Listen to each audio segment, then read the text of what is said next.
Hey, welcome back to Mindset Monday. My name is Joe Willis. I'm a board member with H.E.L.P. Now, you may remember in the past when we were H.E.L.P. and we were conducting this weekly mindset check-in, how to be better by Friday. What are those incremental things we could be doing to develop growth and positive mindsets to help ourselves, our families, our peers? Well, we've changed. And let me tell you, we are off to a tremendous start. And I cannot wait to dive into where this is going. But let's talk just briefly about this period of time since the last time we did a Mindset Monday podcast. So initially, remember, these were a Facebook Live event. We were going to check in every Monday evening and just have a conversation with a fellow first responder or a service provider in that space that was specifically at that time focused on law enforcement. Well, we may get into this in the later part of the conversation, but I had some things come up in my personal life. And since I was the one running the show, I just kind of backed off. And I didn't think anyone missed it. I think we all know that not to be true. When somebody goes missing, people start checking on them. That's one of the things about this space that I absolutely love. And so I had people checking on me and I kept promising, yes, guys, I'm going to bring Mindset Monday back. And I ran into Skip Avery, who was a guest on this podcast. And I opened up and I told him, what I had going on in my personal life that caused me to stop doing this. And he said, Joe, that's absolutely the reason you need to get back into it. And he wasn't the only one. Other people had encouraged me, my fellow board members, Karen, Jeff, Steve, they kept asking, hey, when are you going to bring that back? Because I don't know if you all know this or not, about 2,200 people check into those podcasts and we're watching those shows. And we were touching people in levels that we didn't even know we were. And we were reaching audiences that we had no idea. And so I made a commitment that I was going to bring back Mindset Monday. Regardless of what was going on in my personal life, I just had to bring it back. I didn't know what it was going to look like. And then this team came to me and they said, hey, we want to do a podcast. And it occurred to me that we might have something here. I don't have the bandwidth. I don't have the space. And quite frankly, I didn't feel like I was in the right place to start it up again. And this inspiration came from nowhere. And so the guests I have with me today are going to take this Mindset Monday to a whole new level. And I am excited for them to tell you what it is they want to do with this and the audience that they want to reach and how they want to have this conversation. I won't steal any of their thunder, but I will do a very brief introduction. And then I'm going to ask them to dive a little bit deeper into their stories and why they're doing what they're doing. So today with me, I have Christy Lister. Now, she came on to H.E.L.P. initially as the Illinois state rep and has been instrumental in a lot of program development and so many things we're doing. I cannot wait for her to share her story of what she's done for H.E.L.P. and the H.E.L.P. program. And then we've also got Robin Michael, who is a Red H.E.L.P. representative. And initially she came on just as a volunteer and it was kind of this, low hanging, not a lot of energy to be exerted. And before she knew it, she was thrust into the assistant program director position and is just doing some amazing stuff. And so this dynamic team that we have here, I'm just going to turn it over to them right now and let them tell you a little bit about their story, who they are, and what they have planned for you. Go ahead. Absolutely, Joe. Thank you. First of all, didn't know where the inspiration came from. It all comes together when we're working together to overcome not understanding, breaking the stigma of mental health and first responders, right? So that brought us all together, and that motivation and going out there and seeing the difference that you can make just by talking is why we are what we are doing today. So I am Christy Lister. I am the H.E.L.P. side of H.E.L.P. I go out and I talk to departments and have conversations with families and departments, educating, helping, honoring, educating, leading, and protecting them, all while making sure they know family understands. And that kind of brings us to our beyond the first response. Robin? Hi, everybody. My name is Robin Michael, and I am a firefighter widow. My husband, Eric Michael, with Alameda County Fire Department, he took his life 2.5 years ago. And in that time, I quickly learned exactly what had happened probably about the past 10 years of our marriage. We were married 20 years altogether. And it was shocking. It made me sad. It made me angry. I wish that I had known so much more as a family member of a firefighter. And I wish I could have supported him more and supported our son and myself. So I was on a podcast recently talking about my experience, and Christy reached out to me and said, "Hey, I really want to do this. This is something that I'm passionate about. And I think that we have our stories. I think that they will resonate with other family members and we can really educate other family members." And I'm all about that. I want to scream to the masses that you don't have to live with this. This is something that is treatable. This is something that we can all support each other in, and we shouldn't have to be sitting alone in silence in this crazy, crazy world of first responder families, because it is crazy, right? It is. No matter where Yeah. we are, no matter what we're doing, we are actually first responders, just like our first responder spouses, significant others, partners, child, parent, whatever it is. That's the lesson that we have taken on the other side of suicide. Because unfortunately, that's how we got involved with First Help, was because of suicide, because suicide happened in our families. And it helped us understand that we're not alone, that we can make a difference, and that our stories are so similar to other stories, and misunderstandings of what we thought aren't actually there. That it's a combination of, let's build these toolboxes for everybody. Let's see that if you can provide a family member a toolbox along with that first responder a toolbox, that we can make a difference. You might not save a marriage, but you can save a family, you can save a first responder. You can educate the public to know how much first responders do and how stressful it is, and how it's okay. And I know it's kind of that redundant. It's okay to not be okay, but truly, it's okay to ask for help. The most courageous thing we as first responder families, you as first responders can do is say, I need help. Where can I start? That's the biggest step moving forward. And that's why we're looking forward to doing this podcast. We didn't really talk about so much of a podcast yet, but we're taking our Mindset Monday and turning it to a podcast. And then we will be interviewing, or not even interviewing. I don't want to say interviewing, because we're going to be having conversations, because Right. that's really what this is. You have to have that conversation to make change, and you We have can't to make normalize change. it. Right. You can't make change if you don't have that conversation. So we will be having conversations with anybody and everybody who's ready to speak up, tell us what they went through, tell us how they overcame, and inspire not only us, but others to see that you can still be in the profession, be successful, and be okay. And we're So looking forward to that.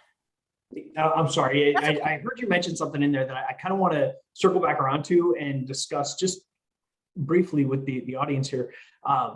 You said family members are first responders too. And I know you and I have had that conversation prior to this. Share with the audience a little bit. What does that mean when you say that? Absolutely. So until I was on the other side, now mind you, I was divorced when Ken took his life. It, the lack of being able to process is what really, the unhealthy processing mechanisms is what really destroyed our marriage. But I understand that now. I understand that you don't realize that when that officer, that fireman, that dispatcher, that EMS go out the door for the day for the job, that they come back sometimes as a different person. And over years, you will always hear me throughout this podcast, if you hear me talk anywhere else, year 5 is when I started seeing that change. And I didn't understand. I didn't understand until the chief came to the door. Your family is serving next to you. They with an invisible badge, right? That you guys put your badge on, you pull your shirt over with that patch that is a badge. You put that on every day going to work. Well, your family is serving next to you invisibly, and they are getting the brunt of whatever you're allowing your badge, your patch to be hit with, that ammo of the job being hit with every day. You think you're protecting them, that other side of it, but really it's getting hit as well. And we don't understand it. You think you're protecting us. It's a secondary exposure, really. And the worst thing for the family is we take it in as our own. We're blaming ourselves. What can we do different? What have I done? What am I doing? And you don't have that conversation because first responders are trained to remove that emotion and to get the job done. And that is such a fantastic tool to be able to do the job that you guys do every day for the community. The problem is over time, it becomes so much easier to stay disconnected. And your family becomes disconnected. You become disconnected from your family. Your family is then taught that tool. That was the one thing I think Ken and I did wrong for our kids was teach them you're on a need to know basis. When you're on a need to know basis, that's telling you we're just not going to talk about it. You just hold those feelings inside. And we need to change that for all first responders and their families. Yeah, thank you. Robin, did you have something to add to that? Did you experience kind of that same thing, or has it only been since having these conversations? We definitely, I say we because, you know, my son and I did experience that. And it wasn't until, I mean, I've been in other suicide groups and social media, but there's something special about first responder suicide. And becoming a part of First Help, and specifically speaking with Christy, that I really understood that our stories are so aligned and so similar, you know, different circumstances, but just so similar in the day-to-day issues that we had. That can't be by accident, right?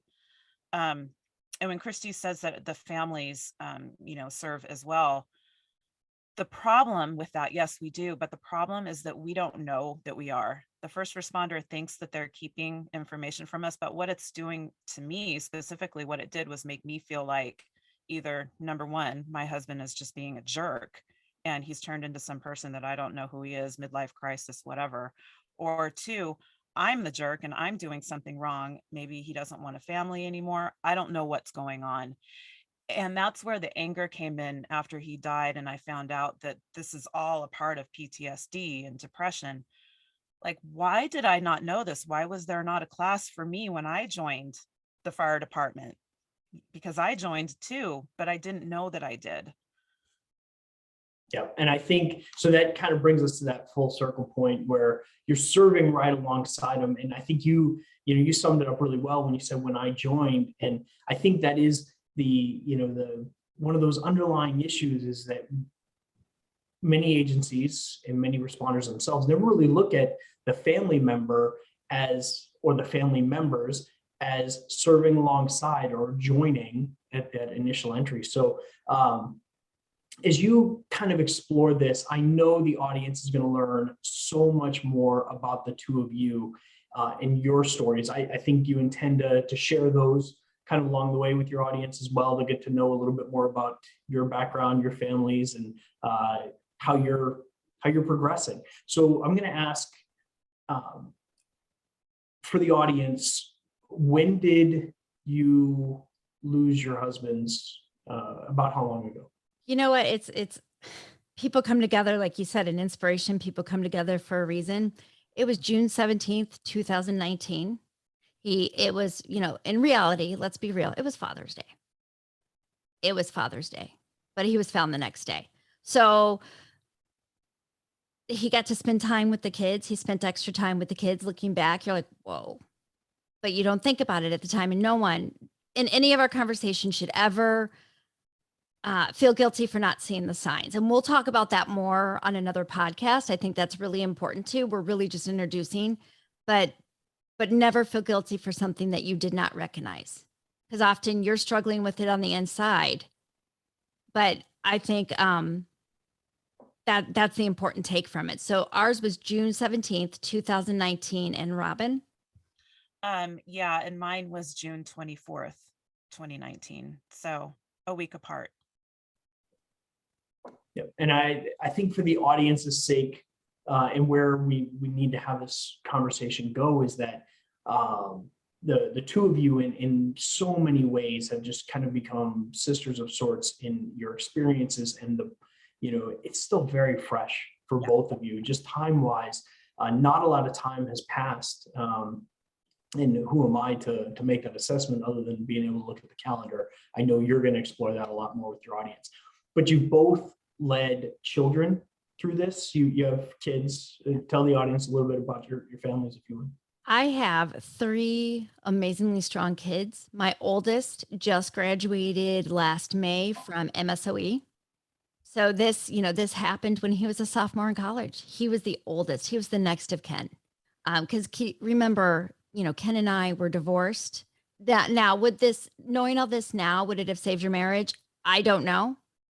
Because it would depend on, you can't speculate. But we are honoring him, and my kids are honoring him. So my oldest is 22. My middle is a sophomore in college, and he's 20. And then we have a daughter who is 16. And Robin. Yeah. So my son was 10 at the time. And we actually had a stillborn daughter 3 years before we had our son. And again, we can get into this at a later episode, but I think that was a catalyst. Unfortunately for Eric, he didn't know how to even treat that when it happened. No therapy, nothing. Went directly into the job, and it actually happened within a month of him starting the fire department. So Donovan was in the house when it happened. My husband shot himself, and Donovan was in the house alone with him when it happened and heard it happen. I was not there. So, I've had to answer a lot of the questions of, why didn't he say goodbye to me? Because he saw Eric say goodbye to me when I left the house. Why would he do that when I was in the house? To having to listen to him describe the scenario of hearing his dad take his last breath. So, unfortunately, it becomes a thing of you live your life to make sure that your child is okay. And that's good and all, but you also have to make sure you're taking care of yourself, because if you're not good, your child's not going to be good. Kind of like in the airplane. If the oxygen mask comes down, make sure you put your mask on first. So I struggle with that because my life has pretty much become making sure Donovan is okay. But obviously I have to make sure that I'm emotionally okay as well and take time for myself. So that's something I think that we'll be exploring in further episodes, further podcasts. I'm certain you will. And knowing a little bit about both of your stories prior to our initial conversation about whether or not, podcast made sense and where you wanted to take it, it occurred to me that just the knowing the two of you, you're going to lead the audience through this space and the exploration of your mindset growth and how you've progressed and what are the things you're working on. And I heard both of you say, and I was going to, even before you highlighted it really well, Robin, is the self-care piece of this. And Christy, you illuminated it as well, that you've got to lead yourself first. You've got to get yourself into this space of being able to take care of you. And so I cannot wait for you to share with your listeners your own story of how you did that, how you put that together and pulled the pieces in, kind of started to pull it back together, but then led your family through this fracture of a life experience. And as you do that, talk to me a little bit about, and the audience, because you and I have already talked about this and I'm excited to see where it goes. How do you intend to balance this story of your own? Because quite frankly, ladies, you could do a podcast entirely of your own story. I mean, and people would be riveted to the day-to-day experiences of, and we will get to Better by Friday and mindset and how you guys are getting after it, but they would be riveted by that. They would also be just enthralled with your guests if you brought in other guests with similar experiences to you, but I don't think that's your intent. Talk to us a little bit about, I know that's not your intent. Talk to us a little bit about how you're gonna balance that. That's a good question, Joe. As we go forward, we're balancing it with obviously people that have gone through it, with first responders and their families that have overcome it, and with professionals that are first responder certified. And I really think that is key to understand first responder certified, because as you know, we're a breed of our own, right? We're a breed that not very many people understand and no one wants to talk about. That's where we're Absolutely. going to make this change. But Hey, it is and- important. oh, Go ahead. sorry. No, go ahead. I interrupted you there. I thought you were about to pause. I just want to highlight for the audience, what she's talking about right now is our friend Amy Morgan, who was on Mindset Monday about a year ago now. And I cannot wait. I'm guarantee she would want to come on and have a conversation with you again and kind of refresh, because that program has come so far, Academy Hour. When she and I talked, they were just beginning to get into branching out from CFRC, which is what Christy was talking about, Certified First Responder Counselor Program, and certifying first responders on that unique culture, to having other components of that for non-licensed counselors, people, chaplains, for instance. They've got programs for people who work administratively or drive buses and vans for those facilities, to better understand first responders. That's one of the things they do. But now they're in peer support space. They're just doing so much great stuff. And so absolutely, Christy, I'm glad you've got them coming in to talk. The counselors, not even just Amy Morgan with that program, but you actually have counselors lined up to come in and talk.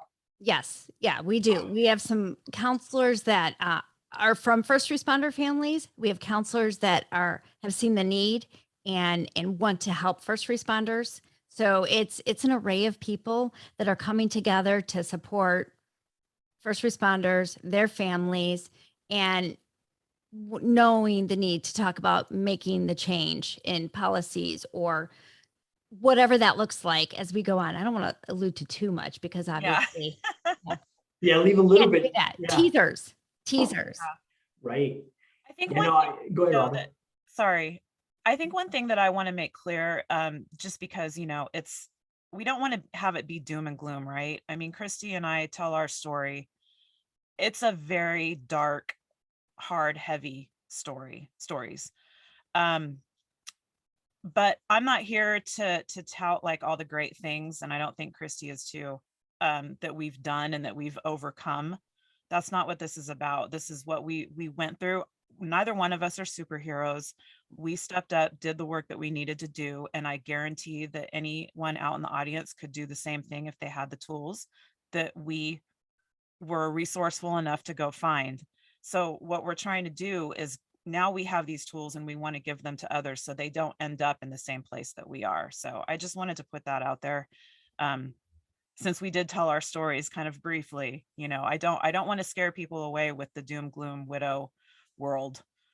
Exactly. And I wanted to bring us back around into that space with this piece of the conversation, because that is not your intent. But I think it's imperative for the audience to understand, and listeners in general, that you're coming from a place of knowing. And both of you have used the toolbox analogy in this conversation. And I've seen you, as members of the organization, and just events we've done and that you've led your folks through. That toolbox analogy is something that is important to you in developing that. So you're taking the audience in that direction, right? Absolutely. It's anything that can help somebody. Everybody will take whoever we have on, and we joke around. So humor heals, and humor helps you process the difficult things. That's part of life. And that's a great tool for your toolbox, right? It's okay to joke around as long as you are processing properly. And those are tools that we're adding in there, because without that, you can't move forward. You have to know it's okay to joke around about odd things. We know you guys do when you're on, after shift. We know that. We're not blind to that. So I do a lot of laughing in my therapy sessions. So I don't know how appropriate that is, but my therapist is laughing too. So laughing heals. Yeah. It's not a Band-Aid. It's not the Band-Aid that you put on. Not being able to move forward and laugh and smile, that's the Band-Aid that doesn't heal a wound, right? You have to rip that off and laugh and good memories and joke around to get past the hard stuff. Absolutely. And so, since we're talking about this, you don't want it to be all doom and gloom. You made that very clear to me from the very beginning, our very first conversation. You also made it very clear that this was about exposing people to resources and having lighthearted, dare I say, entertainment. Is that okay? I think I think it's this okay. can be entertaining. Absolutely. Right. Are you listening? You're entertaining your ear, and from entertainment, you learn. Yeah, love it. And so, yeah, I think I'm excited that it's going to be a little bit of entertainment and connectedness and getting to know you as a team, exposing them to resources and bringing in these experts to talk about things while balancing it perhaps with a story. I know a couple of guests you have on, and I'm not going to give anything away, but it's a couple that went through hell. And I know them personally, and I cannot wait to hear your interview with them and what comes out, because he's told his story a lot. She hasn't really told hers yet, not publicly in this forum. And I cannot wait for that to happen. So you're going to do quite a bit of that. You're going to balance those things.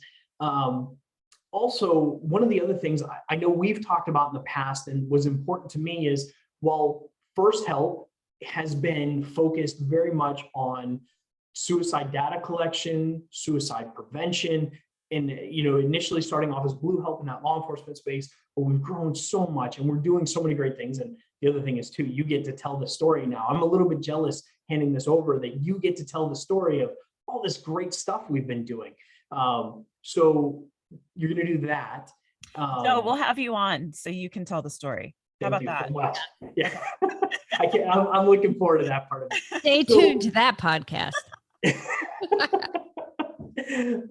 Yeah, it's exciting. So but also it's, your podcast is not only about suicide and suicide prevention. There's some dark, dare I say, dirty secrets of what we go through that you're going to help us explore, that is light years before suicidality, or folks who may have never even thought of suicide are struggling with mental health and trauma and stress. And so this isn't just about suicide, right? Absolutely. No. I actually, the story that I mentioned about me having, we had a stillborn daughter. I'll just give you a tidbit. He had just started the fire department, and within 2 weeks, he returned after I gave birth, and he had to deliver a baby. So, those little things that happen accumulate. Great. He gave birth to, or he didn't give birth, he delivered a baby. It's a wonderful thing, but can you imagine how that must have affected him mentally after just witnessing me give birth to a deceased baby? It's those little things that nobody thinks about, and he carried that for 15 years, 14 years. So that kind of goes along with that conversation of the things that aren't necessarily just directly correlated to suicide. Absolutely. And as you explore this, so one of the other things that we've done with First Help since the last time we talked, as far as Mindset Monday goes, is we've really increased our training program, and we've got a tremendous responder readiness program that we've taken across the country. We've got AT&T, FirstNet, built with AT&T, supporting us in that venture and some of the great things we're doing there. But we always talk, we have these candid small group conversations with first responders in their home stations, right? So right there where they live and breathe and work every day with the people they're with. And some of the conversations we have are incredibly powerful and impactful and have absolutely nothing to do with the job. And I know you're going to take us into that space. In fact, Christy developed a training program that we're also using called Protecting Both Sides of the Badge, that is really kind of explores some of those things. And so folks, I think, man, I couldn't be more excited. So tell us a little bit about what you intend to do as far as the non-suicide space of mental health and wellness, and you just kind of give us an insight where you're going. Absolutely. So you don't have to get to that suicide point if you understand and bring those triggers or notes, in your head, those red flags. That's probably the best. You see red flags, you're trained to see red flags, but we're trained to not. And I say we because again, we serve with you. We are trained not to see red flags in ourselves, because then there's a problem, and we're going to discover and understand and educate both sides of that badge, of that patch, of the first responder, to see that if we can work together and train each other together, that you can prevent families breaking up, you can prevent the struggles that occur, and you can teach healthy coping skills during the process, that processing of what you just dealt with. Because we have to remember, and I think it's a good point, because I had a miscarriage, and oddly, that it's very similar situation. So there's things that come out in your personal life that affect you. We can't, you're lying to yourself if work doesn't affect your personal life and personal life doesn't affect your work. So it's part of who you are. And since you're bringing part of who you are together, you have to bring those both sides together and help each other through this life, right? This thing of life that throws us. You can either catch the ball that life throws you and throw it back at it together, or you can misstep, but somebody's still going to be there for you. And it's teaching that. And you can do it in very healthy ways. You can clear your mind. You can become a healthy body. Because remember, your mind, you go through physicals every year, you go through physicals, but your brain is part of your body. And that's a physical thing. That it's one of those physical parts of our body we don't understand because we're inside our head all the time. Let's get outside our head and let's teach each other to find ways to overcome all of that and be healthy and get through our life as first responders. So I've been spending a lot of time watching Grey's Anatomy. I've been binging on it, I will admit that. And one thing I've learned is that when you're brain dead, they pull the plug, right? You're dead. True. If you lose a limb, something's wrong with your body, that can be fixed. But if your brain's not working, the rest of you is not working. So I think that kind of plays into what you're saying about making sure that there's a physical as well as a mental check-in for them, because it's just as important, if not more important. Yeah. I think one of the things that we've talked about in other conversations that I'm sure you're going to get to eventually is that not just the checkup piece, but the fitness of our mental health and well-being, the wellness, right? Is that, when we look at injuries, you injure your knee and maybe you push it a little longer than you should or whatever, but it's something that we can identify, we can see that. When we're struggling with something inside, emotionally, mentally, our inability to process and clearly make decisions, and the fog that begins to overwhelm us as we're under this mental stress and experiencing, re-traumatization, is that inner voice in our head tells us all the things we could have done differently, or it's like any other muscle. You've got to work it out. You've got to get in there and do these exercises and develop the same skill sets, and then splint it, right? Just like you would a knee or any other physical injury, you would care for it, whether it is, just some ice and rest or physical therapy. It needs to be taken care of. And I'm looking forward to you bringing us into that space as well. Yeah, that's a great analogy too, splinting it. Sometimes you have this, you need to maybe take medicine, right? For your knee, you're taking painkillers or an antibiotic. It's a brief amount of time to help you through. Same concept. It's a brief amount of time. It doesn't have to be forever. It's a brief amount of time. And I always make sure I tell people, look, Ken may have struggled, but I guarantee you 6 people in this room with us right now have already contemplated struggling, hurting so badly inside, but you have each other's backs. He would have had your back, so it's time to have your own back. And let your family and your coworkers and yourself help you. And then in turn, you can help others. And it's that self-care. It's that need. You need to understand. You don't want to know the answer when you're going through it, but you do, right? It's like that sick mind game with yourself. I know I'm struggling, but no, I'm not. It's easier to put it off on something else.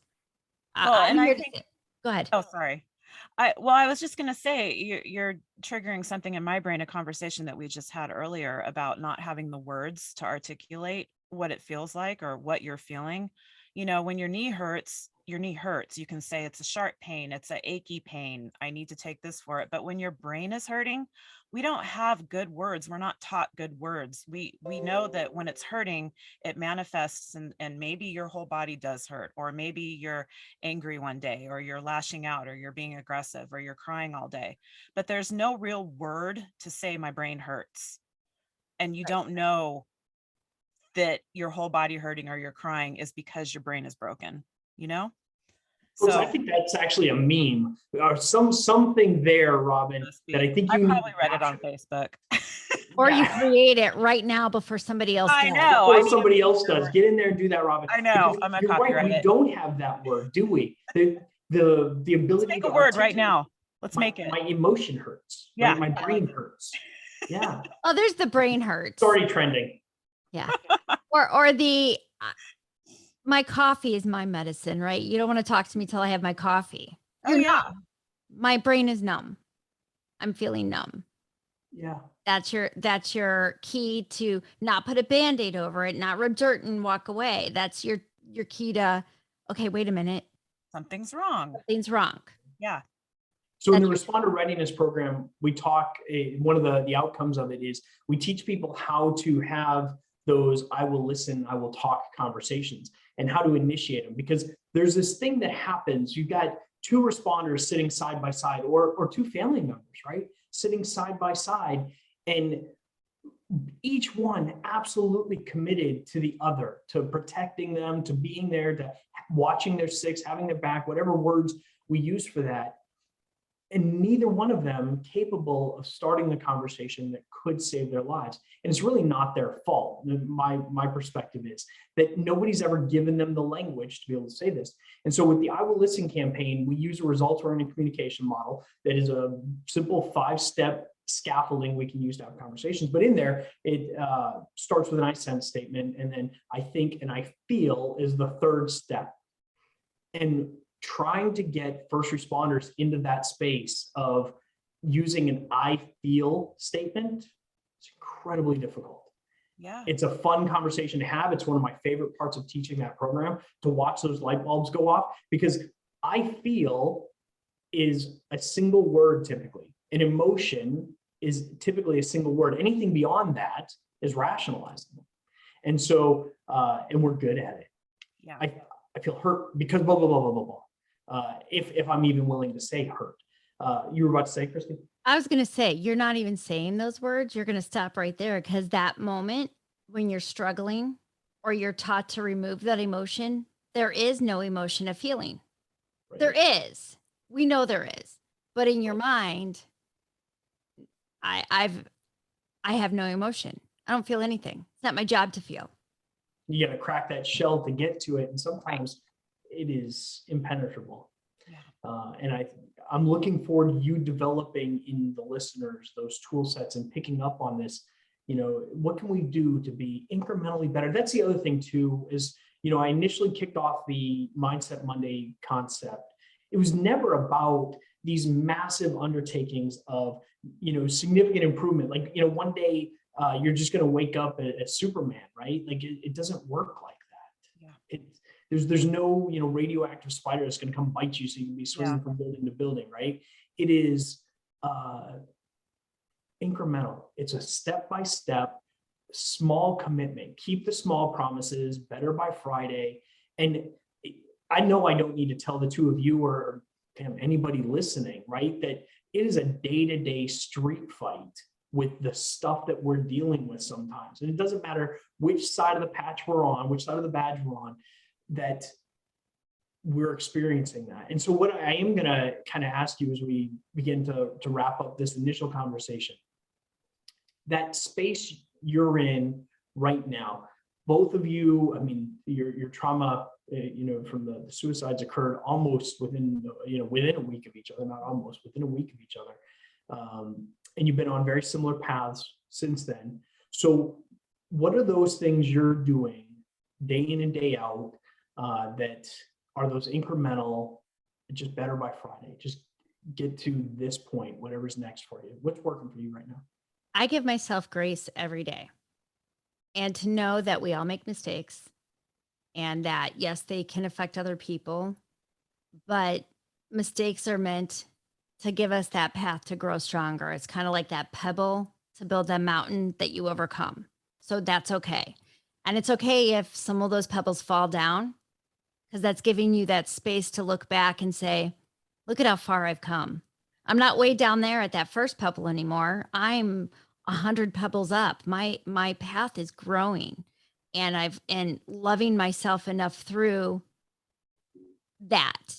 And that's key, because sometimes during the week, if you're not thinking in that mind, if I don't think in that mindset, I'm not, Friday feels like it's never going to come, or it's going to be so overwhelming by the end of the week that I'm become an angry person. And that's when I know I haven't done my self-care, is when I'm agitated or frustrated at the end of the week. I know I did not take that time to do that self-care. And it could be a minute. It could be you driving to work. It could be you sitting on the couch drinking your coffee. It's taking at least that minute to give yourself the grace. I've realized one time I cry every Thursday morning. No idea why. I think that's part of that self-care. It's just like and it got obviously a lot more. It's part of a grieving process, but it wasn't just grieving the loss of Ken. It's grieving the loss of who I thought I was. It's grieving the loss to what I didn't allow my kids to have, or thought that they were going to have. And it's also healing that and making me stronger every day. So crying is nothing to be ashamed about. It's healing. Thank you. Yeah, there were so many things wrapped into what you offered there, Christy, that those moments of grace and forgiveness, huge steps. And I think for the listeners, if you heard the same thing I heard in it, there is no massive boulder of forgiveness. And she used the analogy of pebbles, and it's those incremental little things. And then the other thing, and I don't know that you necessarily worded it this way, but and correct me if I'm wrong, is taking time to be self-aware. Your recognition of the Thursday or those weekly, daily check-ins, wherever those are for you, they're powerful, if I heard you correctly. Absolutely. Yeah. And so, two huge pieces of advice in that, just a moment of grace and forgiveness in your own lives could make a world of difference. And then a temperature check, just where am I at and why is it this way? Robin, what would you add? Yeah, I mean, again, we're almost on the exact same trajectory, Christy and I. When you asked that question, I was thinking, oh my God, how am I going to answer this? I don't know. But when she said grace, that's it. That is exactly what I do, because I'm not going to sit here and act like I'm perfect in my grieving process. I have messed up. I have thrown stuff against the wall. I have, tried to figure out, like, what the hell am I doing right now? This is not my life. How did my life end up like this? We were married 20 years. We were supposed to grow old together, even though we probably hated each other. But what married couple doesn't when they're together for overall 25 years? Um, so yeah, the days that I really just want to give up, giving myself grace and saying, it's okay to feel this way, you know, just lay on the couch and watch Grey's Anatomy all day long. It's going to be fine. But then get up and go get your kid from school when it's time. But it's like you said, 2.5 years, I'm still in a place where I struggle sometimes. And I'm actually going to take Christy's advice of the check-in, because I don't know that I actually do that. I do know enough, and I've had enough therapy to know when it's time to call and say, hey, I need an appointment, which I did recently, and it was great. It worked out perfectly. I take my medication. So, those check-ins, I think that's a great piece of advice, and I'm definitely going to be using it. Yeah, that was powerful. But from you, one of the most powerful things I got in this, and maybe it comes a little bit from working with you as well. I've got some insight here. Is you said something about saying it's okay to just lay on the couch and binge Grey's Anatomy for a little while, but then go get your son from school. I think in that, and kind of build on it for me, if you will, is having those built in, because you're a project manager by trade, and folks, you're going to get to know each of them a little bit better. But Robin is the taskmaster, the pacekeeper, and she knows these things. And so what I would like for you to build on for us is, it's not accidental that you remember to pick him up from school, Yeah. right? What are some of those things you're doing that, I'm going to binge right now, but then I'm going to, Yeah. how do you do that? It's the structure. I mean, I'm currently not working. My job is stay-at-home mom taking care of Donovan. Good for you. But the hard part of that, and that would be for anybody, not just a widow, is creating structure around your day. Because when you go into an office, you have to be up at a certain time. You have to, get on the commute train a certain time, be there a certain time. Everything is structured for you. So you have to do that for yourself when you're at home. And I think it's kind of the same way with the first responder. I mean, specifically with the firefighter, they don't know what they're going to get in a day. They don't know if they're going to wake up 2 times a night, 0 times a night, or 10 times a night, right? You kind of get a vibe for what's happening at your station. But it could change on a daily basis. So somehow, again, binge watching for a couple hours, but knowing at a certain time, I've got to get up and I've got to show up for somebody is powerful for me. It gives me the motivation to get out of that space for a minute or an hour, whatever it is, and move on for the day. I'll wallow in it. I'll wallow in that grief, sadness, whatever it is, for 2 hours. It's almost like scheduling grief, right? Can we do that? Can we schedule grief? Yes, you can. But you're I guess that's what scheduling I'm showing doing. up for yourself too. What Yeah. you're saying is you're showing up for yourself. And Yep. that's how you get through the grief and Yeah. overcome. Yep. And I think, so what I really wanted to hear you say for myself, what I needed to hear, I think, but also for the other listeners, is that we always go back to, it's okay to not be okay, right? And I know that sounds cliche, but it's the truth. And it is the most simple way of saying it. But we also add to the end of that, but it's not okay to stay that way. Yeah. And I think, you've highlighted a lot of things for us. And I cannot wait to see this explode over time. Is you can, scheduled or unscheduled, have those moments of grief and experience the grace in that it's okay for me to feel this way. And yeah, I screwed up, because I didn't do this. In fact, actually, I'm going to be transparent here. I have not consistently journaled for more than 11 days since 2016. And I thought I was going to do it. I screwed up yesterday. I was at 11 days and had to start over. So my journal, actually, I've started this tracker at the top of it, consistent days, and I had to write one today, which kind of was a gut punch, right? Like, I was doing so well, but I think, Christy, like you said, grace. It's okay to mess up. And Robin, absolutely, to lay on the couch, to binge watch, to take a nap, to do whatever, but to build the structure to help guide us through those dark times. And I think that's the one thing that I wanted to take, and share from yours with the audience, is that we got those bad days. We're gonna, whether it is the demons from the past that haunt you or somebody else's demons that are weighing you down, that you're living with day in and day out. It's okay to experience the bad, but you got to build the structure to get to the good. And you do that, Robin, and I'm inspired by it. Thanks. And to realize you're not alone in the journey. Yeah, It absolutely. feels Well, very lonely, but you are not alone. And I was just going to say, Joe, maybe we need to do a Calendly check-in with you on day 11. Right? Thank you. Yeah. Yeah. Well, okay. So right there, accountability partners, right? That is another big piece of this Better by Friday. So when we put something out there, I'm a big fan of, if I put it out in the universe, it better come true, because Yeah. right now there's, yep. And I know, you guys are as well. And that's what we're doing here, right? With this initial kickoff. It's going to have to work because we told people it's going to. And so now we have an accountability issue.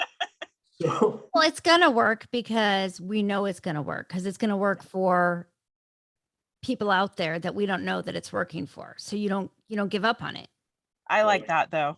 It's going to work because we've told people about it. So Yeah. now I've got to.